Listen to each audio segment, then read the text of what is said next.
सिंह राशि वालों, आपके जीवन के 12वें भाव यानी मोक्ष और गुप्त शत्रुओं के स्थान में एक ऐसा बहुत बड़ा ज्योतिषीय विस्फोट होने जा रहा है जो आपके पूरे सामाजिक और व्यावसायिक दायरे की नींव हिलाकर रख देगा।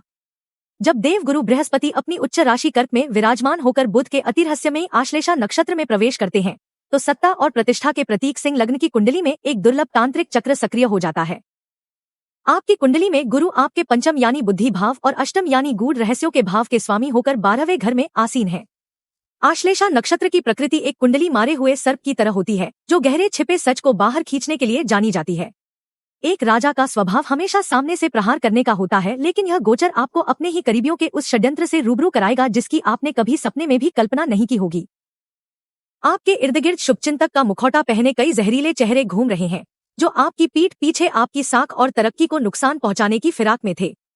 गुरु का यह शक्तिशाली नक्षत्र परिवर्तन आपकी चेतना को जागृत करके उन सभी नकाबपोशों का असली चेहरा आपके सामने ला खड़ा करेगा। इस असाधारण ग्रह दशा के बीच असली चमत्कार तब घटित होगा जब 12वें भाव में बैठे गुरुदेव की 5वीं दृष्टि आपके चौथे भाव यानी सुख संपत्ति पर, 7वीं दृष्टि आपके छठे भाव यानी रिपु और रोग स्थान पर और 9वीं पूर्ण दृष्टि वापस अपने ही अष्टम भाव पर पड़ेगी। इसके साथ ही आश्लेषा के स्वामी बुध आपकी कुंडली के दूसरे यानी धन भाव और 11वें यानी महालाभ भाव के स्वामी है। इसका सीधा अर्थ यह है कि विदेश व्यापार, मल्टीनेशनल कंपनियों, आयात निर्यात और दूरस्थ स्थानों से जुड़े जातकों के लिए यह समय अप्रत्याशित आर्थिक प्रगति का मार्ग प्रशस्त करेगा। आपके खर्चे जरूर बढ़ेंगे, लेकिन वे व्यर्थ जाने के बजाय स्थायी संपत्ति और भविष्य के बड़े इन्वेस्टमेंट्स में परिवर्तित हो जाएंगे।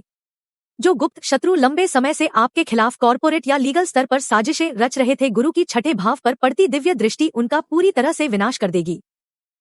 यदि स्वास्थ्य के मोर्चे पर अनिद्रा या कोई अज्ञात शारीरिक समस्या आपको परेशान कर रही थी तो इस समय उस बीमारी का सही डायग्नोसिस होकर उसका पूर्ण इलाज संभव हो सकेगा। आपकी छठी इंद्री इतनी प्रबल हो जाएगी कि आप सामने वाले के मन में छिपा हुआ पाप शब्द बोलने से पहले ही भांप लेंगे। इस दिव्य ऊर्जा का पूर्ण लाभ उठाने और हर भांति की गुप्त बाधाओं से मुक्ति पाने के लिए गुरुवार के दिन केले के वृक्ष की जड़ में हल्दी मिश्रित जल अर्पित करें और नियमित रूप से ओम ब्रीं बृहस्पत्ये नमः मंत्र की एक माला का जाप करें। इसके साथ ही आश्लेषा नक्षत्र के दुष्प्रभाव को शांत करने तथा धोखेबाज शत्रुओं के मानमर्दन के लिए लगातार 3 बुधवार 800 ग्राम साबुत हरी मूंग की दाल का दान किसी भी धर्मस्थल में अवश्य करें। यदि आप व्यापार में कोई बड़ा कॉन्ट्रैक्ट साइन करने जा रहे हैं तो किसी सुयोग्य विद्वान के मार्गदर्शन में तर्जनी उंगली में पीला पुखराज या गले में 6 मुखी रुद्राक्ष धारण करना आपके लिए रक्षा कवच सिद्ध होगा। क्या आपने भी हाल के दिनों में अपने किसी करीबी या व्यावसायिक सहयोगी के व्यवहार में कोई अजीब बदलाव या धोखा महसूस किया है? अपने विचार कमेंट्स में जरूर साझा करें और शत्रु बाधा निवारण के लिए कमेंट सेक्शन में जय मां दुर्गा लिखना न भूलें।